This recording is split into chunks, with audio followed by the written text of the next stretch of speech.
नमस्कार, हमारी खास पेशकश आधी आबादी में आपके साथ मैं हूं श्वेता त्रिपाठी।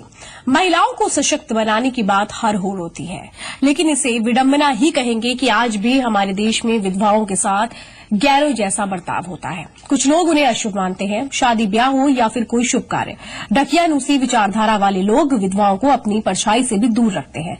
हालांकि देश के कानूनों में अब इनको बराबरी के हक दिए गए हैं, लेकिन उन्हें अपनेपन का हक नहीं देते। आज वृंदावन के वृद्धाश्रमों में रहने वाली ऐसी ही कुछ महिलाओं की आज हम बात करेंगे, जिनकी एक आस जगी है। वो चाहती हैं कि आगामी बजट सेशन में उनके अधिकारों के लिए भी एक बिल लाया जाए। वो पीएम नरेंद्र मोदी से मुलाकात भी करना चाहती हैं और शायद इसी उम्मीद के साथ कि उनकी जिंदगी में आएंगे अच्छे दिन। शुरू करते हैं सफर।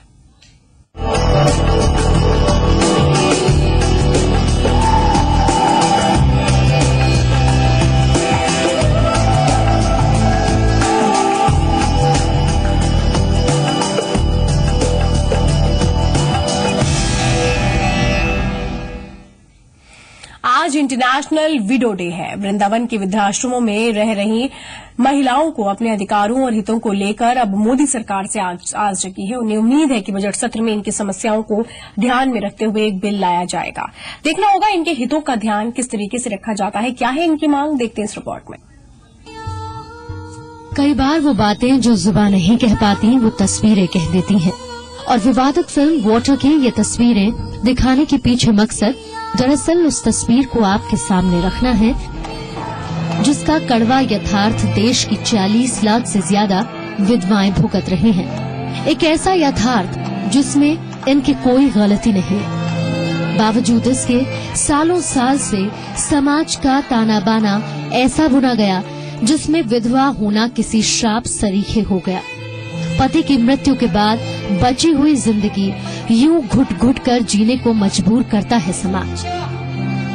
हिकारत की नजर से देखता रहा समाज, बिना किसी तर्क के, बिना किसी पुख्ता दलील के, सिर्फ कुछ दकियानूसी मान्यताओं को आधार बनाकर विधवाओं का जीवन नर्क से भी बदतर करता रहा समाज। जिन लोगों की जिंदगी के बेशकीमती दौर समाज की थोथी मानसिकता की भेंट चढ़ गए, उन्हें अब अपने भविष्य को लेकर एक आस जगी है। वृंदावन के विधवाश्रमों में रहने वाली विधवाएं अब चाहती हैं कि आगामी बजट सेशन में विधवाओं के अधिकारों के लिए भी एक बिल लाया जाए।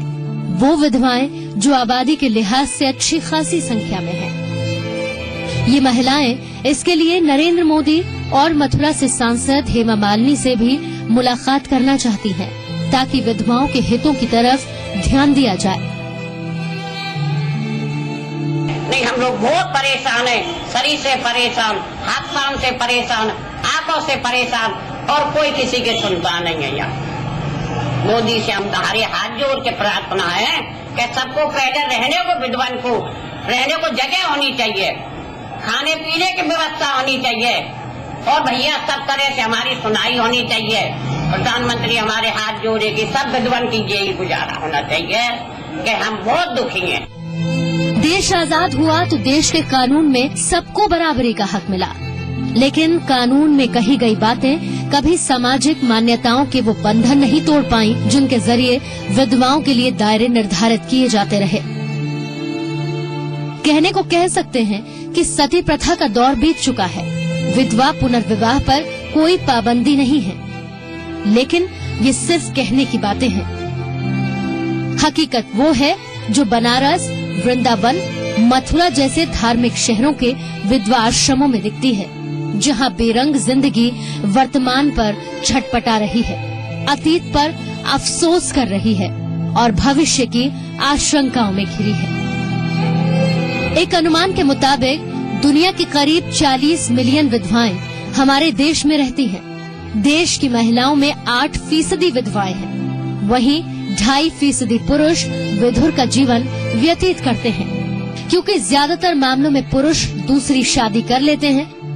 वहीं महिलाओं को ये आजादी हमारा समाज आसानी से नहीं देता है। एक सताए हुए तबके की मांग सिर्फ इतनी है कि उसे उसके हक से दूर न रखा जाए, उन्हें उनके सम्मान से वंचित न रखा जाए, उन्हें भी इंसान माना जाए और उन्हें हिकारत की नजर से न देखा जाए।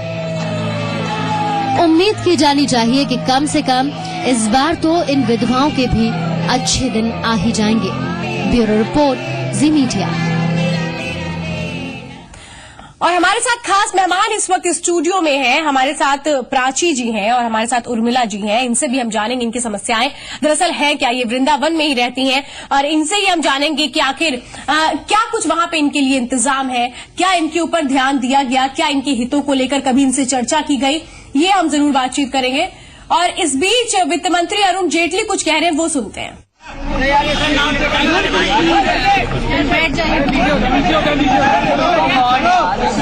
माइक नीचे करो, माइक नीचे आओ।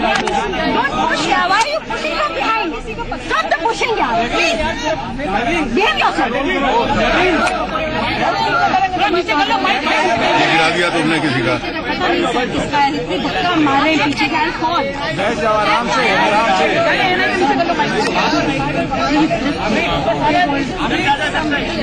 हेलो, ये पकड़ लीजिए। ये भी पकड़ News has appeared in various sections of the media quoting Swiss authorities that they are willing to actively cooperate with the government in India in giving details about Indians who hold bank accounts in the Swiss banking system. The Ministry of Finance has officially not received any communication as yet. We are today writing ourselves to the Swiss authorities with whom the ministry has been in touch, so that details with regard to whatever information the authorities have can be expedited, and the cooperation between the Swiss authorities and the government of India can bring fruitful results. Our communication will be sent today itself. आज media के अंदर ये समाचार छपे हैं जिसमें Switzerland के अधिकारियों को कोट किया गया है कि जिन भारतीयों को विदेश स्विस बैंकिंग सिस्टम में बैंक अकाउंट्स हैं, स्विट्जरलैंड के अधिकारी उनकी डिटेल्स देने को तैयार हैं। वित्त मंत्रालय में इसकी अभी तक औपचारिक जानकारी स्विट्जरलैंड से नहीं आई है, इसलिए अपनी पहल पे वित्त मंत्रालय आज स्विट्जरलैंड के जो उपयुक्त अधिकारी हैं उनको लिख रहा है कि इसकी प्रक्रिया क्या होगी, ताकि ये जो सहयोग की भूमिका है स्विट्जरलैंड और भारत के बीच में इन जानकारियां प्राप्त करने के लिए उसको आगे बढ़ाया जा सके। धन्यवाद।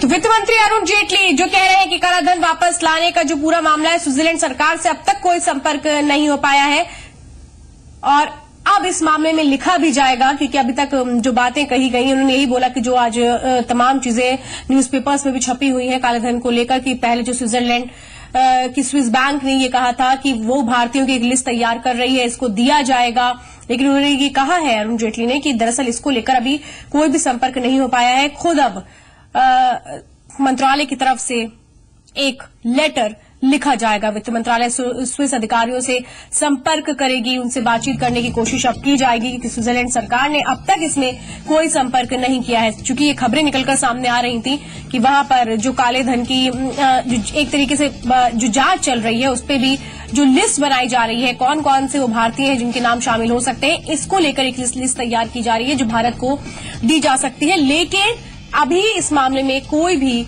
संपर्क नहीं हो पाया है। वित्त मंत्रालय स्विस अधिकारियों से अब संपर्क करेगा और क्या कहा अरुण जेटली ने एक बार फिर से आपको सुनाते हैं। धक्का मारे पीछे का कौन? बैठ जाओ आराम से, आराम से।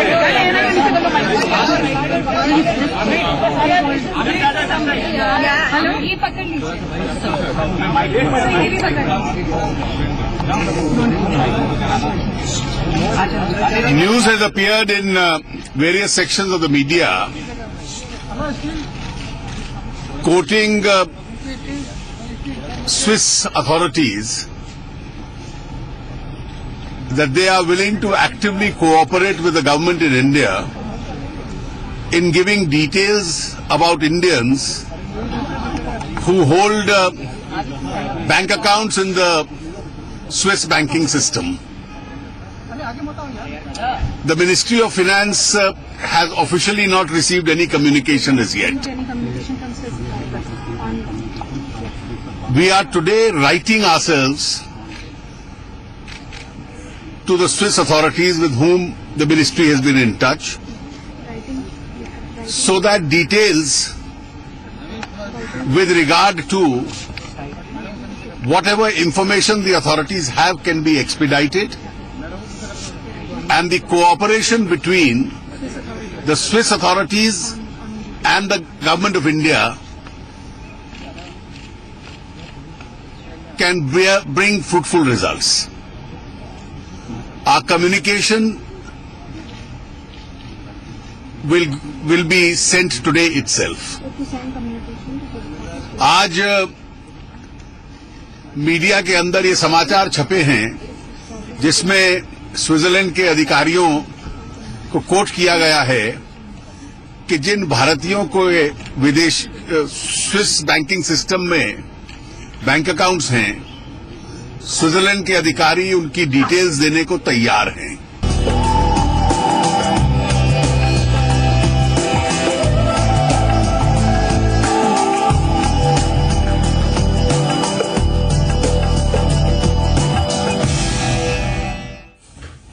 तो आज हम आधी आबादी में बात कर रहे हैं उन महिलाओं की जिन्हें एक तरीके से संघर्ष उन्होंने किया, मुश्किलों हालात में अपने अपनों को साथ में रखा और आज उन्हीं तमाम चीजों को लेकर वो अपनी आवाज उठाना चाहती हैं। भावना त्रिवेदी भी बहरहाल हमारे साथ हैं, इस वक्त सामाजिक कार्यकर्ता हैं आप। बहुत बहुत स्वागत है आप सभी का। प्राची जी, पहले मैं आप ही के पास आना चाहती हूँ। मुझे ये बात बताइए कि जहां आप रह रही हैं वृंदावन में, जैसा अभी आपसे मेरी बातचीत हुई, तमाम सुविधाएं हैं आपके पास, लेकिन आप क्या चाहती हैं? सरकार की तरफ से क्या कुछ किया जाना चाहिए? चाहते हैं कि हम लोग को पीने का पानी मिले, हम लोग का नहाने धोने का पानी मिले। हमारा कोई बीमार हो जाता है तो छटपटा के मुँह पर ही मर जाती है, कोई न डॉक्टर न वैद्य कोई ले जाने। एम्बुलेंस खड़ी है, ड्राइवर खड़ी है, वकील ले जाए तो कहाँ से ले जाए? मैडम घर में रहबे नहीं करती है। 2 दिन यहाँ रहेंगे तो 10 दिन वो अपना कहाँ मथुरा की और आगरे कहाँ रहती हैं। किसी को कोई देखने वाला नहीं, ताकने वाला नहीं।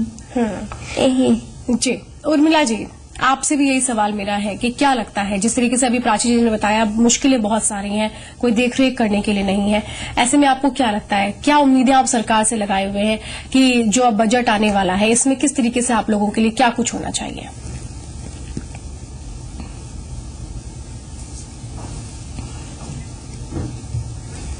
उर्मिला जी, आप इसे सवाल है मेरा कि क्या चाहती हैं आप, क्या कुछ किया जाना चाहिए सरकार की ओर से? आप हम सहायता चाहते हैं, जो हम वृंदावन में रहने से हमको सरकार से सब कुछ को सहायता मिले, खाने पीने, और कोई बीमार हो जाए हम अच्छी तरह से ईश्वर के नाम लेकर हम आराम से जीवन बीत सके। जी, मुश्किलें क्या क्या आती है अभी आप लोगों के सामने? मुश्किलें यही आती है कि हम लोग अभी हमारा आश्रम में एक मैया इतनी बीमार है कि उसको कोई देखने वाला नहीं है। उसका घर के जो मैया है वो उसको देख रही है, और बिछौना में पैखाना टट्टी सब कर रही है। कोई उसको न कोई मैडम न कोई डॉक्टर न वैद्य। जी, भावना जी, आप भी बातचीत सुन रही होंगी, काफी तरह की मुश्किलें हैं। यही इनका कहना है कि ध्यान नहीं इन्हें दिया जाता है। क्या कहें, कैसे इनके लिए वो तमाम चीजें हो पाएंगी मुहैया, कैसे स्थितियों में बदलाव आएगा? देखिए, अपने देश में महिलाओं की स्थिति तो है ही अपने आप में बहुत सारी चुनौतियों से भरी हुई, और विधवा महिलाओं की स्थिति जो सामाजिक बहिष्कार का दंश ये सदियों से झेल रही हैं। बहुत उम्मीद थी कि जब संविधान नया बना, हम आजाद हुए, आजाद भारत में इनकी तस्वीर और तकदीर बदलेगी। पर पिछले 60-65 सालों में अगर आप विडो विमेन का जो स्टेटस है सोसाइटी में, खास करके जो अशिक्षित विडोज हैं और जो लोअर तबके से आती हैं, बहुत गरीब परिवारों से आती हैं, और उनकी जो स्थिति है वो अपने आप में बहुत दयनीय है। और इस पर ना सरकारों ने कानून बनाए, कानून तो निश्चित तौर पर बना ही हुआ है कि विधवा महिलाओं को भी उन संपत्ति में जो इन-लॉ साइड की जो प्रॉपर्टी है उसमें उनको अधिकार मिलना चाहिए। पर अधिकार कितना मिला, कितना नहीं मिला, हमारे यहाँ गवर्नेंस का जो प्रशासकीय व्यवस्था की हालत है, जो न्यायिक व्यवस्था की जो स्थिति है, उससे आप भलीभांति परिचित हैं। और जो एक माइंडसेट है विडो लेडीज के साथ, एक बड़ा नेगेटिव किस्म का जुड़ा हुआ समाज में, आपने भी पढ़ा होगा और हम लोग भी ये सब पढ़ करके बड़े हुए कि किस तरह से हमारे यहाँ 19वीं शताब्दी में बात करें, 20वीं शताब्दी के पूर्वार्ध की बात करें, तो हमारे यहाँ उनका सामाजिक बहिष्कार करके, और वो स्थिति आज तक चलती चली आ रही है। आप काशी में देखें, विधवाश्रम है, मथुरा। भावना जी, आपके पास आऊंगी दोबारा, कुछ टेक्निकल प्रॉब्लम है, आपकी आवाज उन तक नहीं पहुंच रही है। प्राची जी, मैं आपसे ये जानना चाहूंगी, अभी सुन रही होंगी आप, भावना जी भी कह रही हैं कि संपत्ति में भी अधिकार मिलना चाहिए, तमाम वो अधिकार मिलने चाहिए। आपको लगता है ये अधिकार मिलते हैं? नहीं मिलता। कहाँ मुश्किलें आती हैं इन अधिकारों को मिलने में? अधिकार का मुश्किल नहीं है कि जो हम लोग गरीब हैं, अनाथ है, हमारा पास कोई ये नहीं है। एक लड़का तो मेरा गायब हो गया, एक लड़का भाई को चिंता में शराब पीने चीज से गया, दोनों बच्चा चला गया। अब हम लड़की को तो कोई भी सूरत से गरीब को देख देख तो शादी कर दी, अपना अपना घर में है, लेकिन वो लोग गरीबी है। कोई पैसा रहता तो बड़ा घर में देते, आजकल तो बड़ा सब दौलत दहेज खोजता है। मेरा पास कमाता नहीं कि हम दहेज देकर भला घर में शादी किए।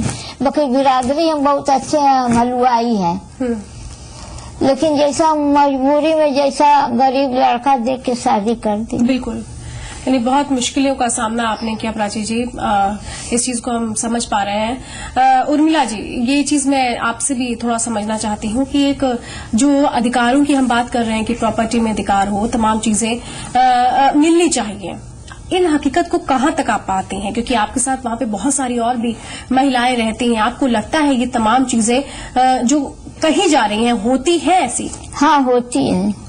जिसका पल्ला भारी है, जिसका घर में तो हमारा मने संपत्ति है, हमारा पास कोई जोर नहीं है, हमारा औकात नहीं है, उसका पास 2-4 लड़का है, तगड़ा है, उसका पास थोड़ा जोर है, तो वो हथियार लेता है। उर्मिला जी, इस बात से आप इत्तेफाक रखती हैं, ऐसा क्या होता है? नहीं, मिलती है तमाम चीजें? आपको क्या लगता है, आपके आगे क्या समस्या है? आपके साथ वहाँ पे बहुत सारी महिलाएं भी रहती होंगी।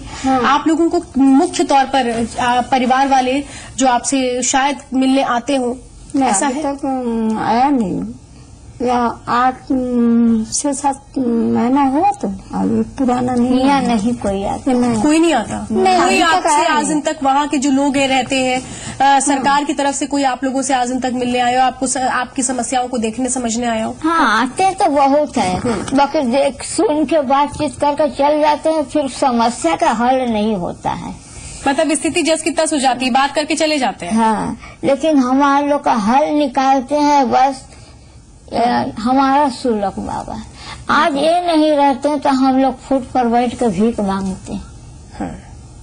कहाँ से महिलाएं हैं आपके साथ जो वहाँ पर रहती हैं आपके आश्रमों में? बंगाल से है, कलकत्ते के है, उड़ीसा के है, और अगल बगल इधर जो देश लोग है और सब जगह के है। हम तो किसी अब कितना आदमी से हम पूछेंगे कि आप कहाँ से आई हैं, अब पूछने से भी बोलेगी कि आपका क्या जरूरत। बिल्कुल। भावना जी, अभी आपने भी सुना होगा, ये लोग कह रहे हैं मिलने तो बहुत सारे लोग आते हैं लेकिन स्थितियां परिवर्तित नहीं हो पाई। ये कहें कि नई सरकार से जो एक इनको उम्मीदें बंधी हैं वो इस बार पूरी हो जाएंगी। देखिए, बात बहुत मजबूती से करो। भावना जी, आपके पास से आवाज हमारी नहीं आ पा रही है। बहुत बड़ा एक सवाल यही है कि जो भी ये आपने सुना भी कि किस तरीके से मुश्किलें हैं इनके आगे, लेकिन बहुत बड़ा सवाल ये है कि ये मुश्किलें कब कम होंगी। प्राची जी और उर्मिला जी हमारे साथ इस चर्चा में आप जुड़ी, बहुत बहुत धन्यवाद। भावना जी, इस चर्चा में शामिल होने के लिए बहुत बहुत धन्यवाद। इंटरनेशनल विडो डे है आज, और ऐसे में इन महिलाओं के अधिकारों की बात जरूर उठ रही है, हितों की बात जरूर उठ रही है, और क्यों संघर्ष करना पड़ता है इन्हें, ये भी बहुत महत्वपूर्ण है। लेकिन क्या आप बदलेंगे हालात, इन सवालों के साथ आपको छोड़ जाते हैं। आज के लिए दीजिए इजाजत, नमस्कार।